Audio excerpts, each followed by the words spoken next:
Meio-dia e 1, J1 está no ar com as principais notícias do entorno de Brasília, do Distrito Federal e também do Estado. Na edição de hoje, a gente fala que foram apreendidas várias máquinas caça-níqueis em Cidade Ocidental. Essas máquinas estavam em uma casa que funcionava como um ponto de encontro aí para jogos de azar. Os detalhes desse caso eu te conto daqui a pouco. E você vai ver também. O preço do gás de cozinha sobe nas refinarias e consumidores do entorno se preparam para o aumento nas distribuidoras. Presos secretários de Pirenópolis suspeitos de desvio de dinheiro e fraude em licitações.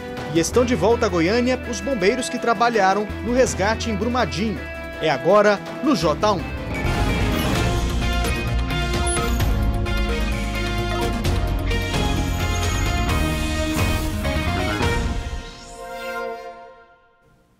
Ótima tarde para você. A Polícia Civil apreendeu 15 máquinas caça-níqueis em uma casa de Cidade Ocidental. A polícia chegou até essa casa depois de uma investigação. Na hora da abordagem, 19 pessoas estavam no imóvel. Todos foram levados para a delegacia da cidade e autuados pela contravenção penal prevista no artigo 5º, que trata sobre a ilegalidade de jogos de azar. Das 19 pessoas que estavam lá na casa, 3 foram identificadas como os proprietários das máquinas. Outro assunto agora, secretários da Prefeitura de Pirenópolis foram presos hoje numa operação da Polícia Civil. O foco da investigação é o desvio de dinheiro e fraude em licitações envolvendo o serviço de limpeza do município. Quem está em Pirenópolis e tem os detalhes desse caso para a gente é a repórter Renata Costa. Nesta operação estão sendo cumpridos 8 mandados de prisão e 13 de busca e apreensão na cidade de Pirenópolis. 2 dos presos já estão aqui na DEIC. E o foco é a denúncia de fraude em licitação e desvio de dinheiro público na prestação de serviço de limpeza urbana no município. 2 secretários municipais de Pirenópolis, o de administração e o de infraestrutura, estão entre os presos. Outro assunto agora, a investigação do caso da cabeça encontrada na Avenida Perimetral Norte, em Goiânia, no mês passado, foi concluída. A Polícia Civil disse que o homem era irmão de um traficante de drogas e não tinha passagem por crimes. 6 homens estão ligados ao crime. Um deles foi assassinado no mês passado. Um é presidiário e outros 4 foram detidos e apresentados pela polícia. O grupo é suspeito de assassinar e decapitar o auxiliar de serviços gerais, Erivaldo Ferreira da Rocha, de 32 anos. A cabeça dele foi encontrada no dia 13 de janeiro, na Avenida Perimetral Norte, em Goiânia, e o corpo no Rio Meia Ponte, 4 dias depois. Foram 22 dias de investigação até que o caso fosse desvendado. Segundo as investigações, a ordem para matar Erivaldo partiu de dentro da penitenciária Aldenir Guimarães. De acordo com a polícia, Denis Peterson, apontado como o mandante do assassinato, é ligado a uma facção criminosa que comanda o tráfico de drogas no setor Urias Magalhães. Um homem conhecido pelo apelido de Baiano vendeu drogas no bairro. Segundo a polícia, ele é ligado a uma facção rival. Os traficantes tentaram matá-lo em dezembro, mas o rapaz conseguiu fugir para a Bahia. Foi então que partiu a ordem do presídio para que alguém da família do Baiano fosse morto. Os traficantes escolheram o irmão dele. A represália foi contra o irmão, né? Não achou o alvo, matou o irmão.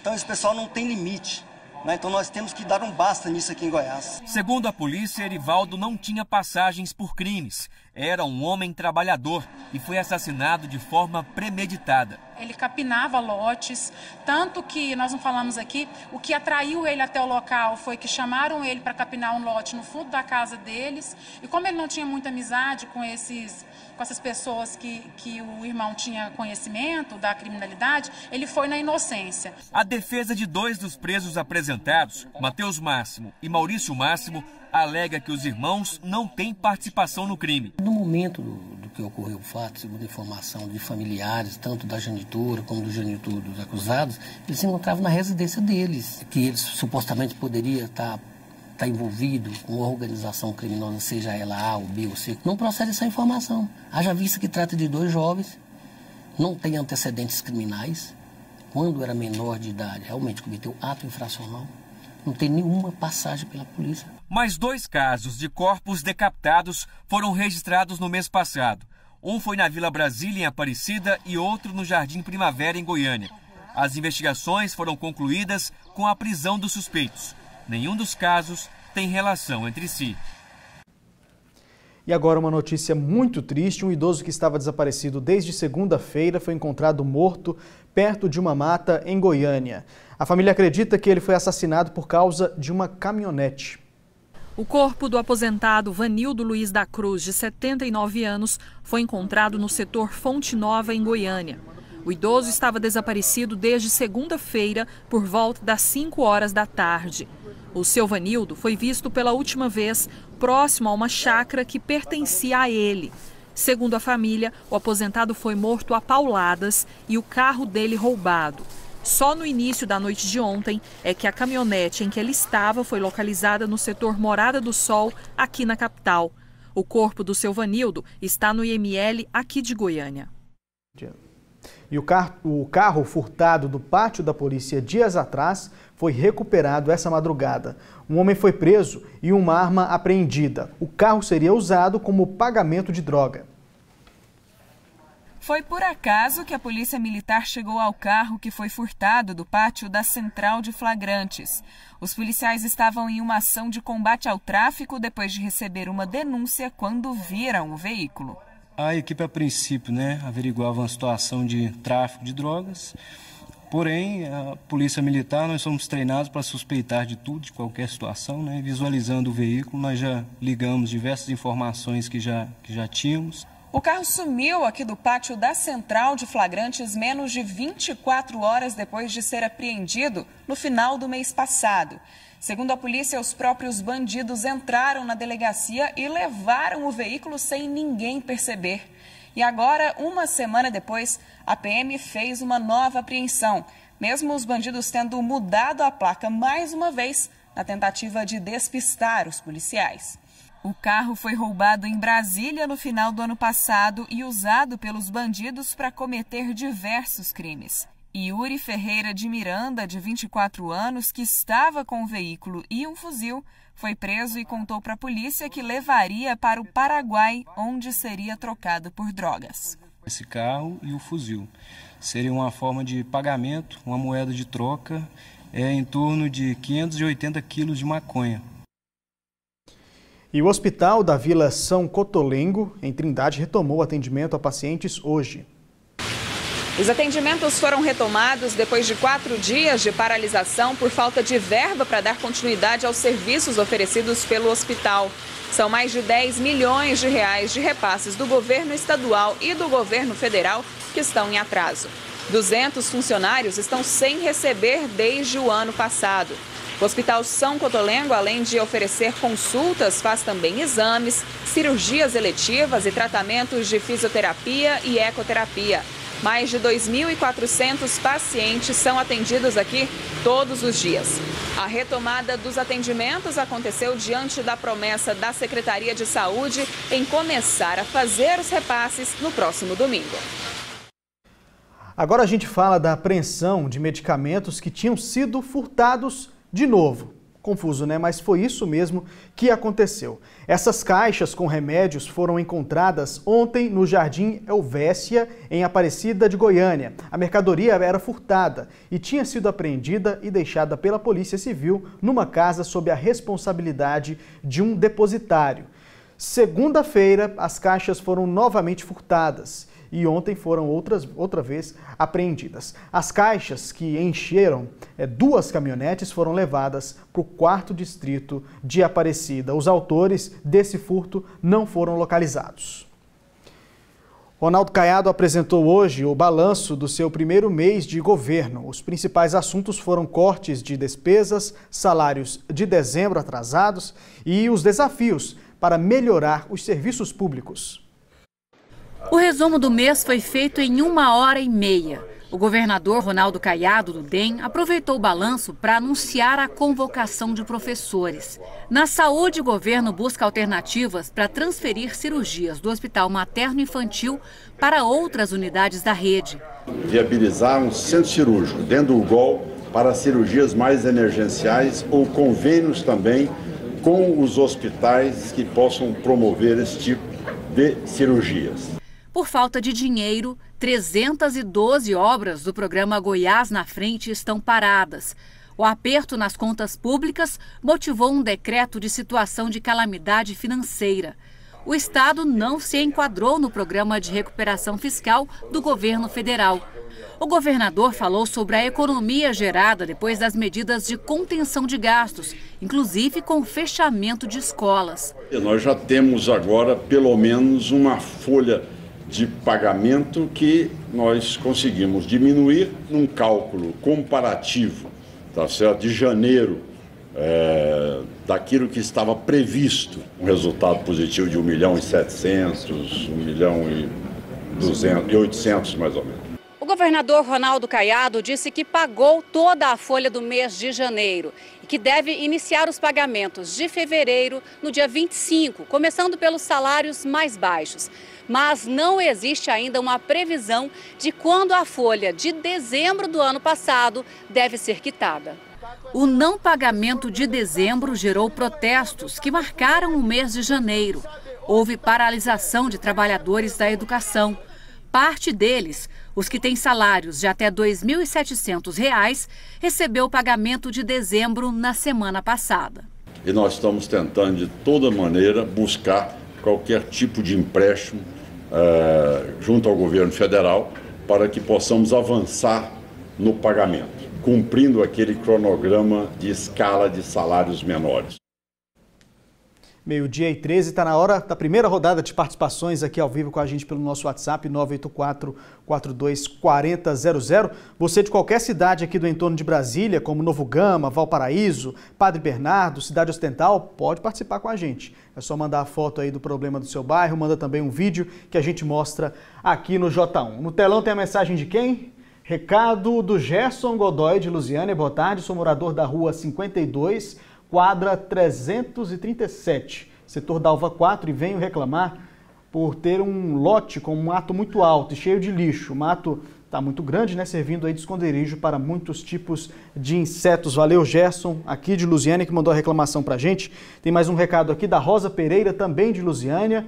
Meu nome é Rosa, moro no Parque Estrela d'Alva 2. Quero fazer uma reclamação sobre o péssimo atendimento no VaptVupt. Serviços de extrema necessidade, como seguro-desemprego, está sendo suspenso porque funcionários saem mais cedo. Ou eles falam que o sistema do governo está fora do ar, sendo que algumas pessoas estão tendo que procurar o VaptVupt de Valparaíso. Valeu, Rosa, pela mensagem. Vamos ver mais um recado aqui que chegou do David Rangerferson, de Cristalina. Boa tarde, moro no bairro Zona Sul Nova e já pedimos energia para a nossa rua. E eles falam que na mesma semana eles vêm medir para colocar os postes, mas até agora nada. Essa semana passada já assaltaram 4 casas nessa rua. Além disso, o mato está muito alto, local onde os bandidos ficam esperando o pai de família chegar para assaltar. Realmente uma situação muito triste, a falta de segurança aqui no entorno de Brasília. Você de qualquer cidade pode mandar o seu recado aqui para a gente, que a gente lê no J1. Intervalo comercial e na sequência a gente mostra a bronca dos moradores do bairro Recreio Mossoró, em Cidade Ocidental. Por lá a reclamação é em relação à qualidade da água que chega às torneiras. 12h15, nós voltamos em instantes.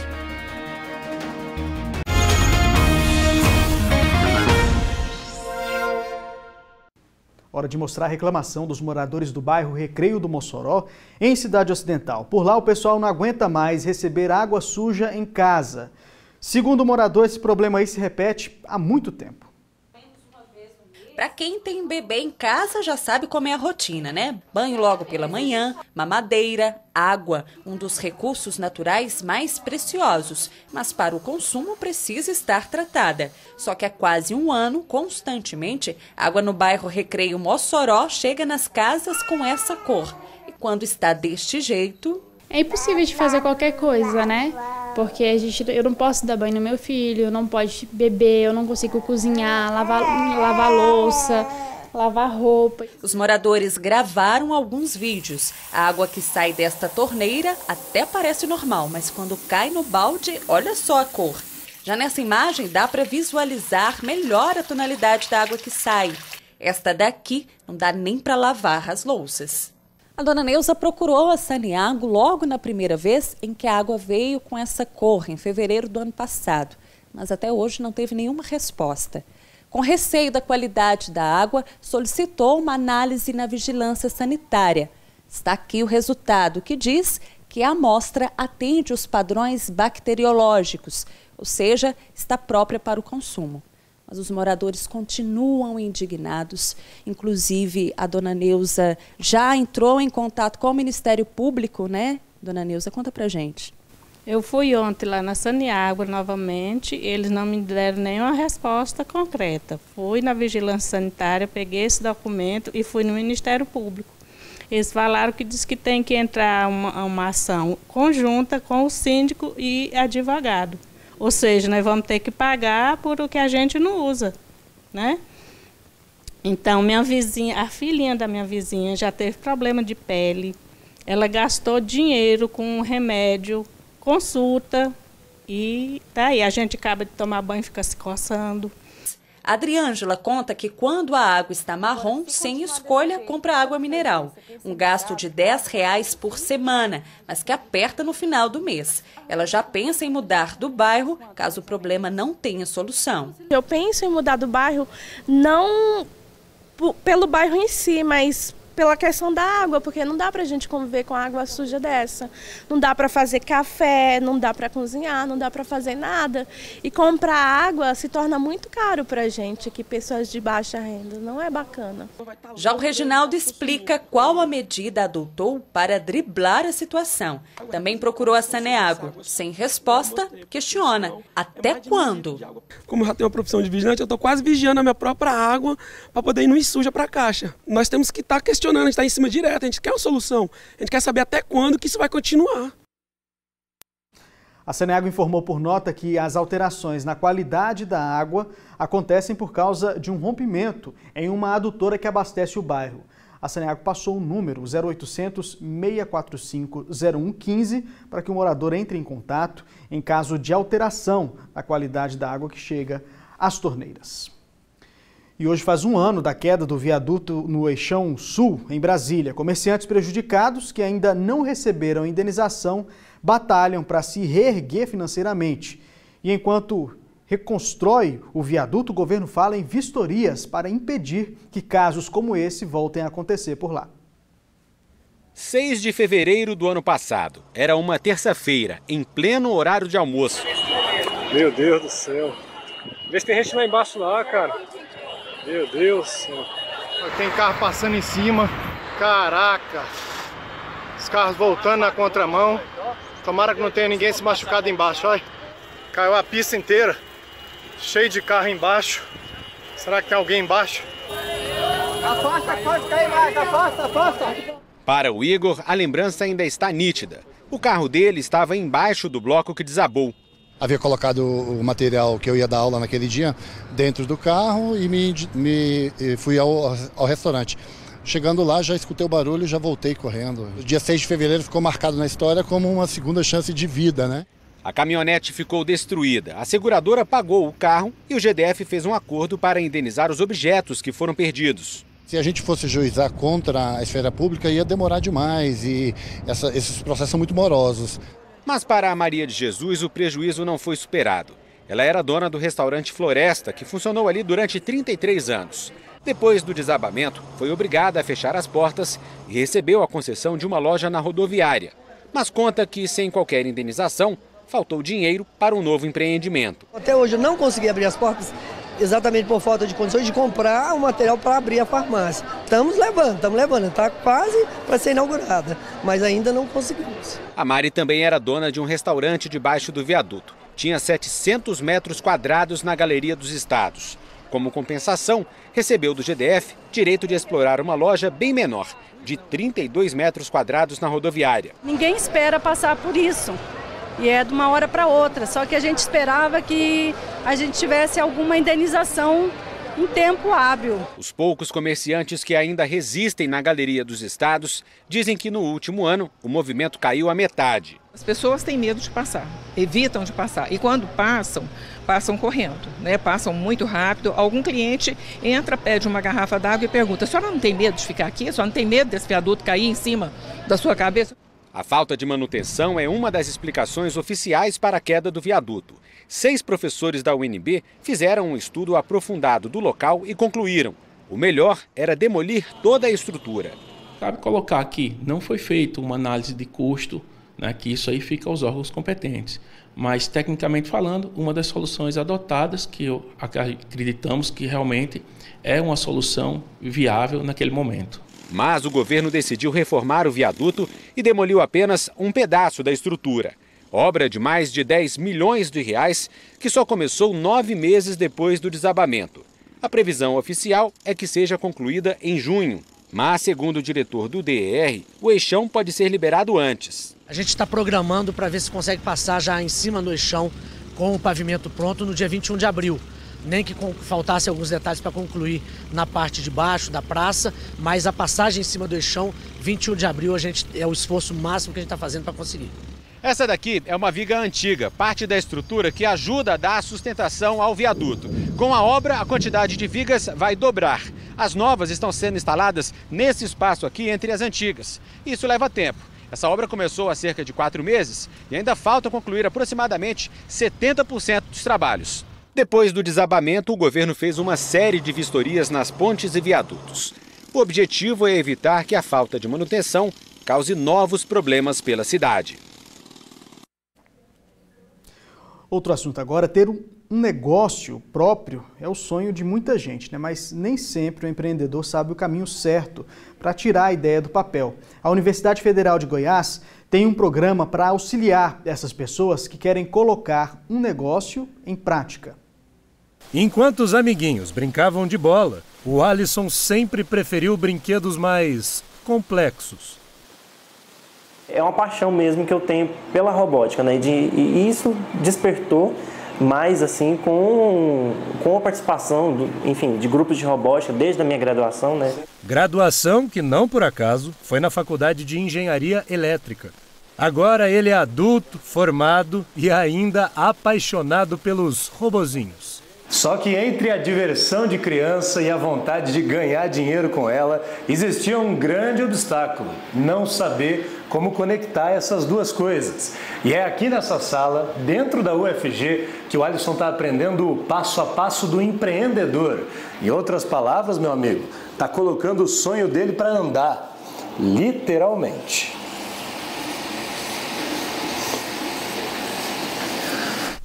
O talento de juntar peças e transformar em inteligência artificial foi o que deu ao Alisson uma vaga no Centro de Empreendedorismo da UFG.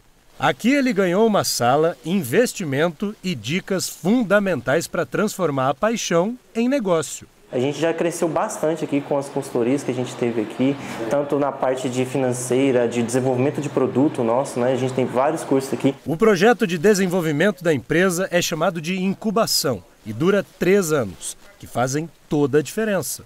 Nós vamos transformar esse empreendedor, não só o empreendedor, o produto também, né? Então a ideia é que a gente faça com que ele atinja a maturidade suficiente para que ele vá para o mercado e ele não faça parte daquele índice de mortalidade entre as micro e pequenas empresas, né? De acordo com dados do Sebrae, cerca de 70% das empresas fecham antes mesmo de começar a dar lucro.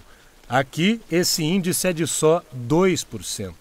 Foi apostando nisso que a Joyce e o Gustavo trouxeram para cá um chocolate que de tão saudável nem parece chocolate. Ele é um creme nutritivo à base de vegetal e ele não tem glúten, não tem lactose e tem baixo teor de açúcar.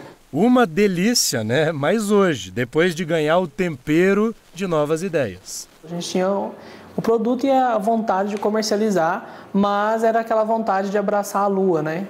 Com a incubadora a gente meio que seguiu num norte, num caminho. Caminho que agora deve ser mais tranquilo e com um objetivo ousado. Ser uma empresa de alimentação referência que oferece alimentos, guloseimas, alternativas no mercado que sejam mais nutritivos e mais acessíveis para as pessoas.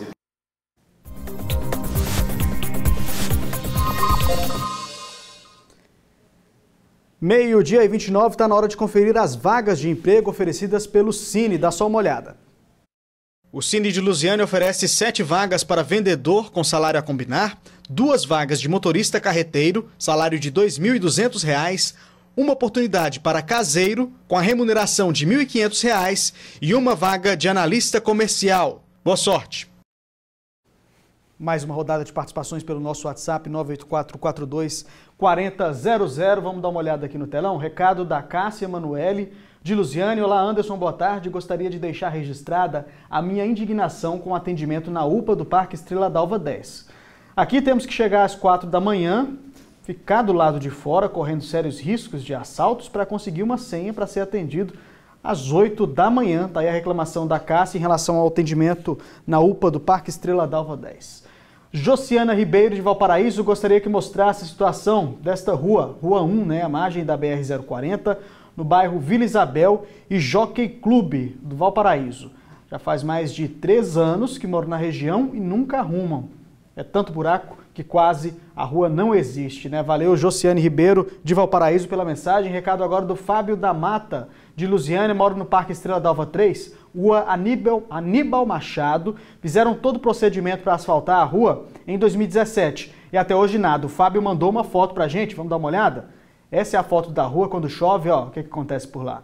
A rua fica completamente alagada, né? Não tem asfalto, não tem para onde a água da chuva correr, então a situação que o morador encontra por lá é essa, época de seca, poeira, né? Época de chuva é lama que não acaba mais. Intervalo rápido para os comerciais, daqui a pouco a gente vai falar do aumento no valor do gás de cozinha. E olha só, você já reparou que em todo lugar tem aquelas maquininhas de cartão? Nós voltamos já.